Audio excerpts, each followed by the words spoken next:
She vanished in broad daylight, and the clues she left behind make even less sense the closer you look. Phoenix Coldon was a 23-year-old college student from St. Louis, Missouri, deeply religious, musically gifted, and loved by her tight-knit family. On a quiet December afternoon in 2011, she left her driveway in her black Chevy Blazer and simply never came back. Her SUV was found just hours later, door open, engine running, keys in the ignition, glasses on the seat.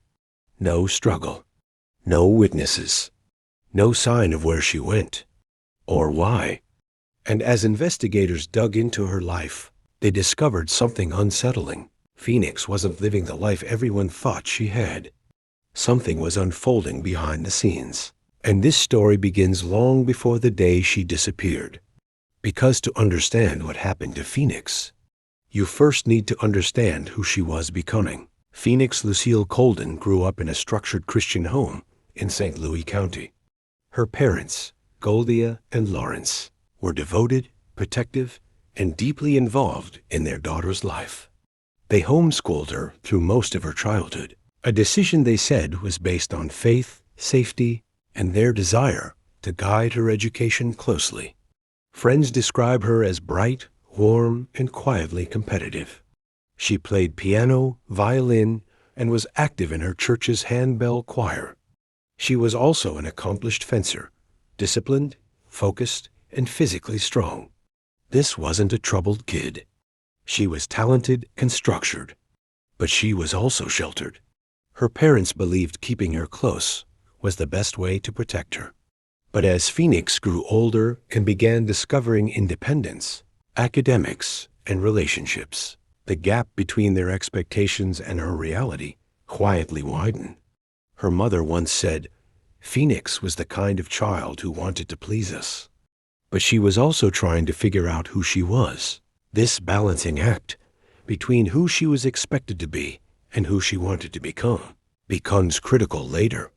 By her early 20s, Phoenix was still living at home, but she was also beginning to step outside the world her parents created. She was attending college, driving on her own, meeting new people, and slowly keeping more of her personal life private. And in the months before she vanished, Phoenix began making choices that no one in her family saw coming. Phoenix Coldon wasn't just a talented musician or a church-going young woman. She had a quiet intensity, the kind of person who seemed to live in two worlds at once. Her parents described her as focused, disciplined, deeply rooted in their Christian household. But around her friends, Phoenix was more independent, even restless. She fenced, she played piano and violin. She wrote poetry, but she also struggled with something she didn't always share openly, a growing desire for freedom. In the year before she vanished, Phoenix began to drift from the life her parents believed she was living. She spent more time alone. She made late-night drives. She kept her phone close. And she started journaling, not just about her goals, but about fear, pressure, and a feeling that she was losing control of her life. Police would later describe this period as a double life, but that phrase isn't entirely fair. Nothing Phoenix was doing was dangerous on its own, but it was undisclosed, hidden, protected. And the things she kept to herself would become crucial after she disappeared. One of her journal entries hinted at a relationship her family never knew about. Another spoke about feeling watched, not in a paranoid way, but in the way someone might feel when a person they know is becoming unpredictable. Phoenix wasn't running from her life. She was navigating something her parents didn't fully see. Her private messages, found later, suggested conflict, arguments, and a desire to start over somewhere else. Was she planning a dramatic change? Or was she reacting to something, or someone, close to her? The truth is, Phoenix was at a crossroads. A transition she didn't feel safe explaining. A shift she didn't want her family to misunderstand. And when you look back at this moment in her life, you can't help but ask, was Phoenix preparing for something? Or was she warning herself about something she couldn't escape? Because what happens in the days before she vanished reveals cracks no one noticed at the time. In the days before Phoenix Coldon vanished, nothing in her routine seemed dramatically unusual, but small moments, when combined, paint a picture that investigators still cannot fully decode. She attended church, practiced music, talked with friends. She even ran a few errands with her mother. Outwardly, everything appeared steady. But Phoenix, by this point, was carrying the weight of an inner world very few people understood. Her parents described her as thoughtful, private, and deeply spiritual. Friends said she was funny and vibrant, but also guarded, especially about her social life. And in those final days, that guardedness seemed to deepen. She spent more time in her room. She made long phone calls she didn't explain. She left the house more frequently, sometimes without telling her parents where she was going. These weren't dramatic red flags by themselves, but put next to her disappearance, they take on a different tone. On December 17th, the day before she vanished, Phoenix visited a friend. Witnesses said she seemed normal, but slightly tense. Not nervous, not frantic, just preoccupied. The friend later said Phoenix kept glancing at her phone as if expecting a message, or worried one might come. And that night, Phoenix stayed up later than usual. She was seen pacing between her bedroom and the living room, quietly, almost restlessly, before going to bed. Her parents shrugged it off. Everyone has off days. Nobody suspected that within 24 hours, Phoenix Coldon's car would be found abandoned with the engine running. The last 24 hours of Phoenix's known movements are a patchwork of partial sightings, brief conversations, and unexplained gaps. A timeline the police struggled to piece together, and one her family still believes holds the key to everything. What happened during those private phone calls? Who was she meeting in that final week? And why did her behavior shift without warning? These questions form the foundation of the mystery, because the next day, Phoenix got into her car, pulled out of her driveway, and never came home again. Something in those final days pushed Phoenix toward a moment she didn't see coming, or maybe a moment she did. And what happened next is the part that still shakes investigators today. Phoenix's mother recalls seeing her daughter step outside, standing by her 1998 black Chevy Blazer. She seemed calm, maybe thoughtful, nothing alarming. She got into the driver's seat, backed out of the driveway, and drove away. No one followed her. No one spoke to her. No one expected that this would be the last moment she was ever seen. But investigators later realized something unsettling. Phoenix wasn't headed toward any familiar location. For the next 3 hours, Phoenix's movements are unknown. No confirmed sightings. No phone activity. No financial transactions. Just silence. Authorities believe she may have been driving, meeting someone, or trying to get away from something. But this window 11:30 a.m. to 2:30 p.m. remains one of the biggest mysteries in the case. And then far from her home something happened. At 3:40 p.m., across the Mississippi River in East St. Louis, Illinois, Phoenix's SUV was found. Still running. Driver's door open. Keys in the ignition. Engine on. Inside, her glasses, her shoes, her identification, all untouched. This location is known for high crime, but there's no evidence Phoenix had any connection to it. Police at the time did not immediately link the vehicle to a missing person. They simply had an abandoned car. And that mistake cost investigators critical hours. Because by the time Phoenix's parents realized she was missing, her trail was already fading. Here's the contradiction investigators still struggle with. Phoenix left her house at 1 p.m., but her car was found abandoned before 4 p.m. Yet the location is 25 to 30 minutes away from her home. So where was she for several hours? Who was she meeting? And why did she end up across state lines? Some investigators believe she may have driven there voluntarily. Others think someone else moved the car. No evidence proves either one. Do you think Phoenix drove her car to East St. Louis herself, or did someone else leave it there?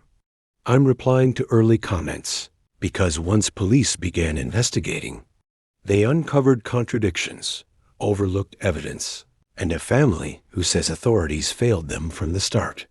The moment Phoenix's vehicle was found, engine running, door open, keys in the cup holder, purse untouched, the investigation should have escalated instantly.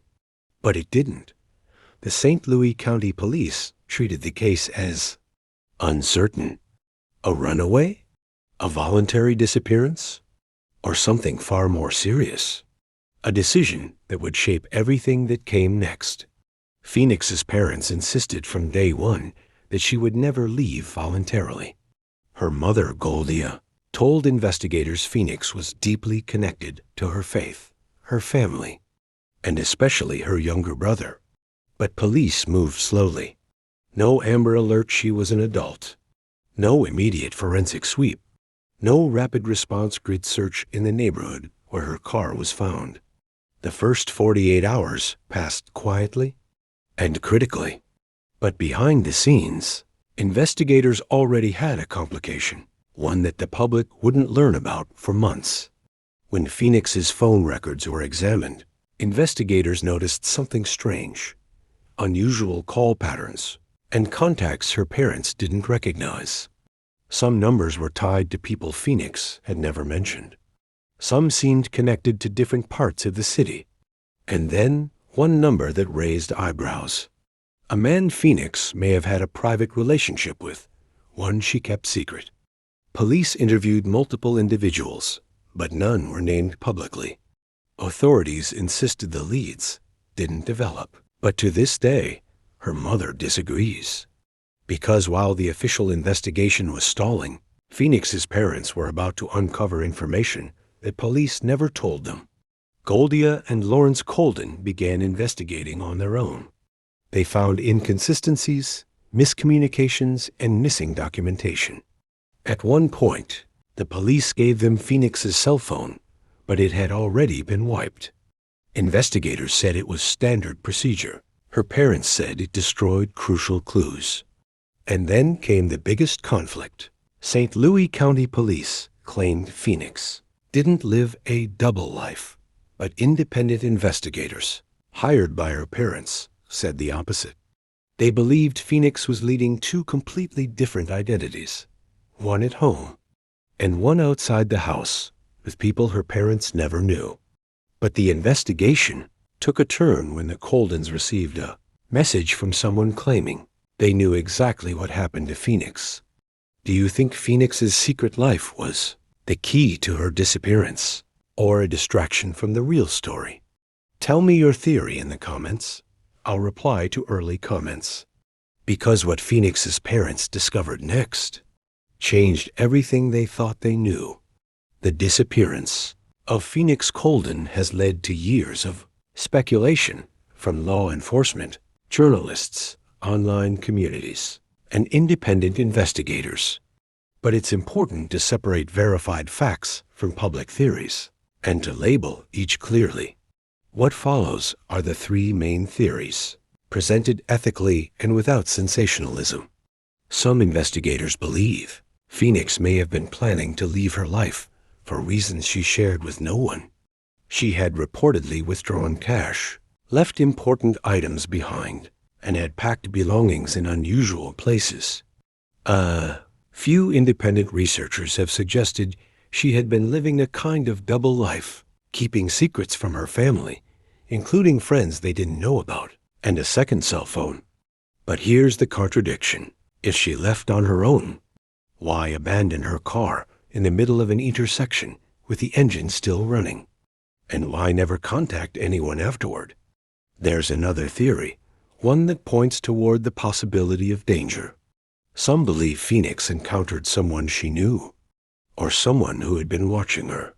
Her father reported seeing no signs that she had been afraid, but some friends stated Phoenix had become more private, more guarded in the months before she vanished.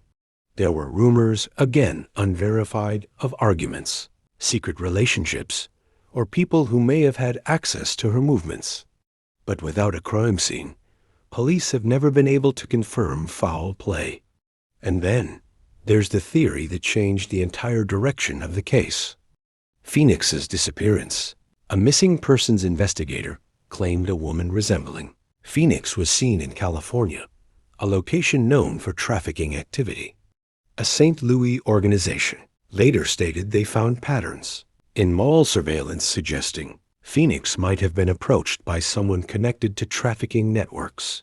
However, none of these claims have been confirmed, and law enforcement has not publicly verified any sightings. Police maintain there is no definitive evidence connecting Phoenix's disappearance to trafficking. Based on what you've heard so far, which theory feels most plausible to you? Voluntary disappearance, foul play, or trafficking? But one final piece of evidence, found in Phoenix's own belongings, raises more questions than it answers. Phoenix Coldon's disappearance left investigators with a handful of physical clues. But none of them answered the most pressing question. Why did she leave? Instead, they deepened the mystery. Her SUV was found abandoned running, doors open, engine on, and keys inside, but Phoenix was nowhere in sight. Inside the vehicle were her shoes, her glasses, and her purse. To many, these items suggested something abrupt, something she hadn't planned for.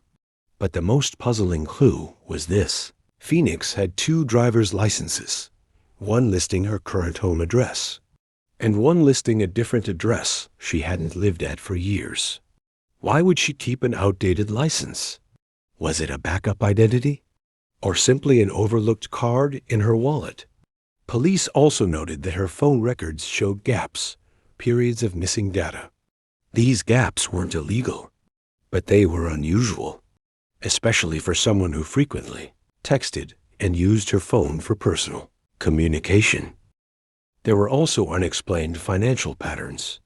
In the months before she vanished, Phoenix withdrew small amounts of cash, never enough to raise alarms, but just enough to suggest she was reorganizing something in her life.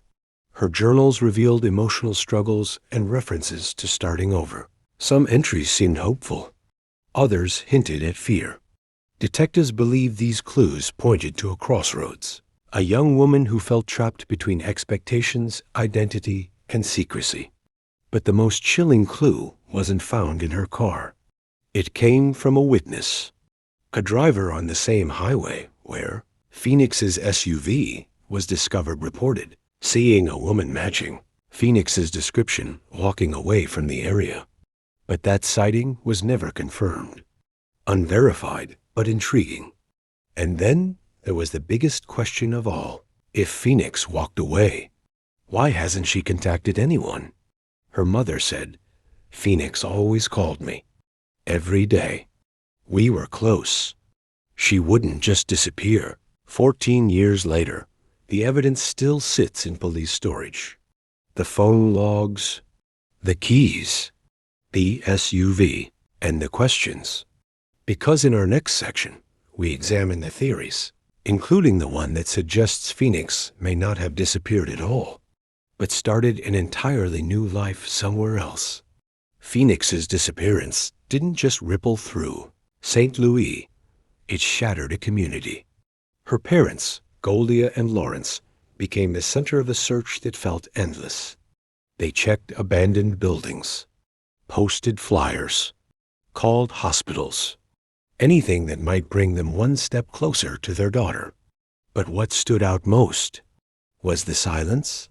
No witnesses stepped forward. No one reported hearing anything unusual in Spanish Lake that day. And the brief police response, which her parents felt was slow and lacking urgency, created frustration that never fully healed. Meanwhile, the media attention grew.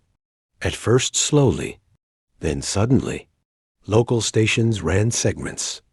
Online forums began speculating, and community members organized vigils, lit candles, and shared her picture across early Facebook groups. Her mother later said, "Every day felt like standing at a window, waiting for a car that never turns onto your street." For the Coldon family, hope and grief lived side by side.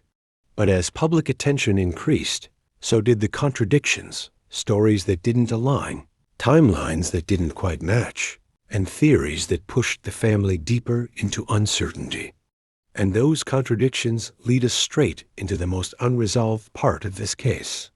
Because one detail, one overlooked record, would change everything about how investigators viewed Phoenix's last known movements. As the years passed, investigators and online researchers tried to piece together the fragments of Phoenix Coldon's final day. Several theories emerged, each compelling, but none conclusive. One theory suggests Phoenix left voluntarily, that she was overwhelmed, living a double life between strict expectations at home and a private world her parents didn't fully know. If true, it raises a haunting question. Did she plan to disappear? Or did she walk into danger the moment she stepped out of the driveway? Another theory points to foul play, possibly involving someone she knew. Phone records, sightings, and the strange placement of her car all left enough ambiguity for investigators to consider the possibility of an abduction. But without physical evidence, no suspect was ever confirmed. A third theory, often discussed but never verified, suggests Phoenix became involved with people who could have taken advantage of her vulnerability during a period of emotional turbulence.